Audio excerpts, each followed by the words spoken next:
Hello, everyone, and welcome to another episode of the Late Night Brew, where we talk the brews first and we get around to what we're supposed to afterwards. Joining me for the final episode of the Copilot series, Neil Wells West. Welcome back, buddy. Hey, Bucky, nice to be back again. Thank you for having me. It's been an absolute pleasure of a journey, and I am a bit sad to see this ending, but I know that we're something new. What's the next one, right? We'll have to figure that out. Now, before we dive into actually rolling out Copilot and getting users to adopt it and embrace their shiny new robot overlord, assistant, what brew are you having with me today?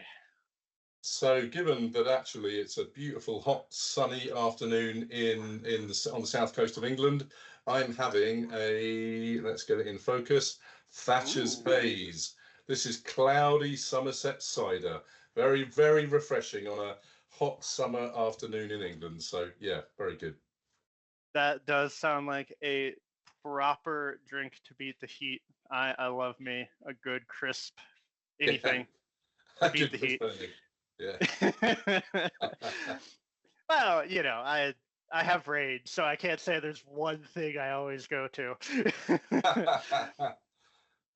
It has been it was a long night, so I'm actually having coffee with a shot of Grand Marnier because I like to fancy it up, and it's a double brew, right? And yeah.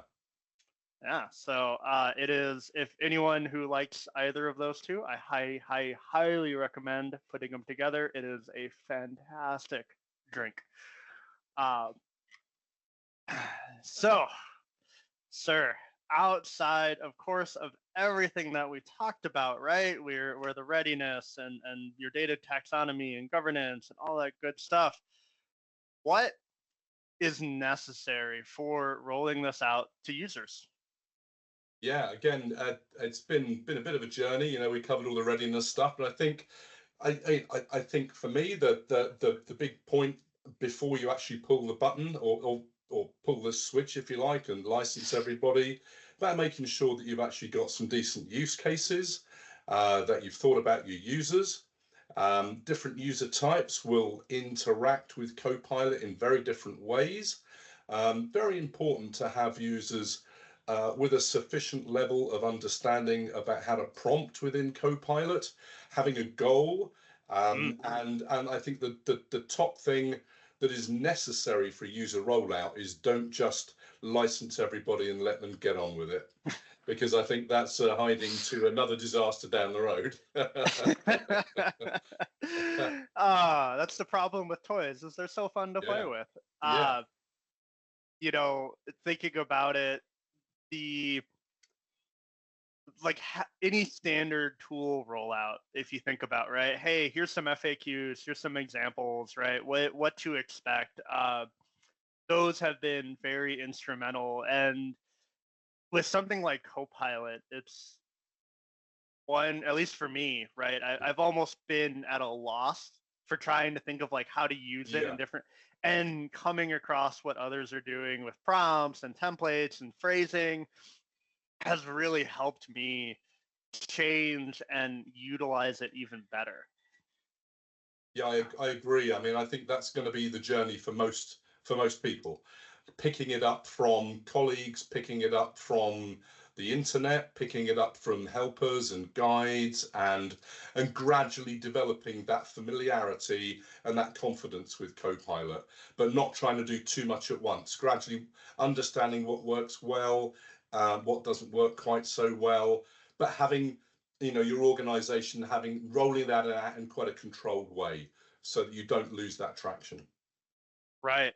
And on that, and we touched a little bit, I guess I stole my own thunder later, or prior, how can organizations really help, to your point, drive that adoption and enable users to pick it up in a, again, to your point, in a managed, useful, goal-driven manner?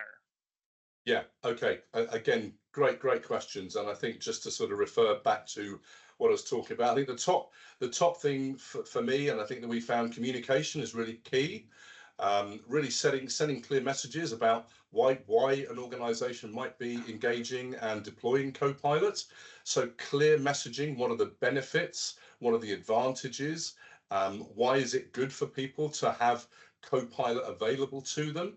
And I think one of the things that probably you would agree with, but that we've probably benefited from, particularly within Incentra, great leadership and advocacy.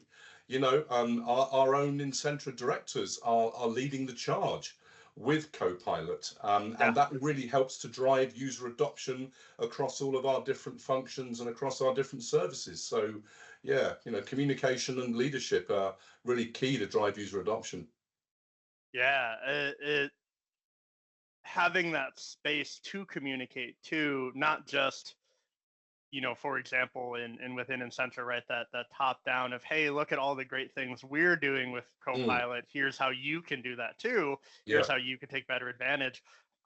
Having that forum for users to communicate with each other, and that experience of, hey, look what I did, right? Or sharing kind of silly prompts of, hey, Copilot, what's my superhero dossier? Yeah. and getting, because admittedly, right, there's always going to be that element of you're going to have fun with it. It's not purely this bland work thing. That's right. Yeah. Again, it's another one of those tools that can be kind of almost misdeployed and kind of seen almost as a bit of an optional add-on if you feel like it. But actually, one of the things that we're seeing that really drives user adoption is, and I think you've already spoken to this, about pilots that focus on specific use cases that solve specific problems, and Copilots that address specific opportunities. When people can see the benefit, then everybody else kind of piles in and realizes and says, actually, I want some of that. Right.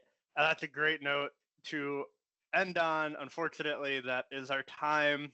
I hope everyone has enjoyed and is ready to dive into Copilot.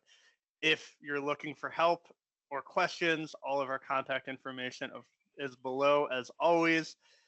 Neil, it's been an absolute pleasure, mate. I'm looking forward to our next go. Until then, though, cheers. Cheers.